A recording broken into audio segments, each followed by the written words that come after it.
differences at all. But as I've told you, we have a 2-2 movement. There are two horses.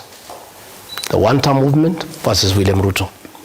Kenyans have told us, on certain terms, to agree among ourselves and give them one candidate. And what we are doing right now, and people must know, I want our supporters to stop pushing their candidates to be announced president. It's not yet. See, this election is not like the other one. The 2022 election, Uhuru was exiting after 10 years. So the issue was who to replace him. This is not the issue, this election. First and foremost, we have to deal with the issue of William Ruto, because he is sitting president and he wants to come back. So the most important thing before we can decide who is to mobilize Kenyans and agree on a strategy on how to remove William Ruto from power. Then once we have the numbers, and politics is a game of numbers, then among ourselves we agree one person. And myself, I have said, I am presidential candidate. If I'm picked, I'll be very happy. I'll beat William Ruto in the morning. In case the formula does not favor me, it favors Kalonzo Musyoka, I'll support him the way I would have, campaigned for my own candidature. If it's Fred Matiang'i, the same. Martha Karua, the same. JB Muturi, the same. George Natabea, the same. But I can tell you, the little noise you are seeing is because William Ruto has planted a lot of moss in the opposition. He has infiltrated our various parties. Myself, when I was in office, he planted many people on me. And when I came out of office, I chased them away. Some have gone to Jubilee. So they are being used by William Ruto to cause problems within the opposition. And we have told leaders to be careful. If some Ruto moles have left my party and you are in the united opposition, don't allow them into yours, because he'll still use them to undermine the bigger united opposition. I am aware that William Ruto and the National Intelligence Service are trying to create a third force. This is what happened in 1992. Mwai Kibaki was doing very well and he would have removed President Daniel Arap Moi. The National Intelligence Service hyped the candidature of Kenneth Matiba, who was abroad. And he came, they mobilized people at the airport, in Nakuru, everywhere. They created a hype. And they planted people and they convinced Matiba he must run. They divided the vote and William Ruto won. The same thing is happening. Many news agents have been planted, to us. Like myself, there was one who speaks my language, and then he will pretend, oh, Rigathi, you are one of our own, we are helping you with information from inside, and then he's trying to mislead me. And I refused. In fact, I hear he has been removed and sent to be a deputy ambassador somewhere because he has failed to influence me. I hear they have promoted somebody, Akamba, to try to manage Kalonzo. Another Kisi to try to manage Matiang'i, another one to manage Natembea, so that they can try to convince us separately that you can make it on your own. So that you create a third force to divide the opposition, then we can have a runoff, and then William Ruto, using state resources, can buy the ones who have lost and win in the re-election.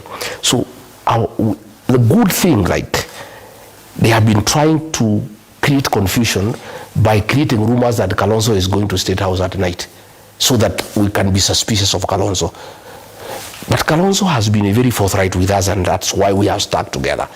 Anytime Ruto sends him emissary, he calls us and tells us. So that has built confidence, And now we are convinced Kalonzo cannot be swayed by anybody. But we know they have attached an officer to try to use a lot of hard attacks to try to persuade Kalonzo to join William Ruto. But he has refused to budge. So the little teething problems you are seeing, they are Ruto characters all over the opposition. You have found most of them, instead of attacking William Ruto and challenging his programs, they are attacking Gachagua. You are saying you are in the opposition. This united opposition wants to send William Ruto home. But you, because you work for Ruto, but you are within the opposition, you move from one TV show to another attacking Gachagua, who is in the opposition. So once we deal with that little thing of moles, the Ruto fellows in the opposition, I think we will steady the ship. Because the principals, myself, Kalonzo, Matiang'i, Wamalwa, Natembea, Muturi, Martha, Linturi, we are all solid. And we have discussed, and all of us are very committed. And I'm telling you, this will be a two-horse race. What happened in 2002? Once the candidate was picked, Kibaki got 62%. Uhuru got 31%. The one who created a third force, even Nyachae, got 5.6%. What will happen if anybody is confused by Ruto that you are very popular, that you can go it on your own, you can make it alone, and you become a third force? The people of Kenya will abandon you the same day. The people of Kenya have decided there are two horses, Ruto and one-term movement. Whoever is a candidate for the one-term movement will beat Ruto 70+1. Any third force that Ruto will create using manipulation, bribery, National Intelligence Service to confuse you that you can run on your own and make it, I can tell you the people of Kenya where they are today. A decision has been made by the people of Kenya, and I listen to them. They want one candidate, they don't care who. You seem to be speaking about the party that has said they would go alone. No, I'm not saying.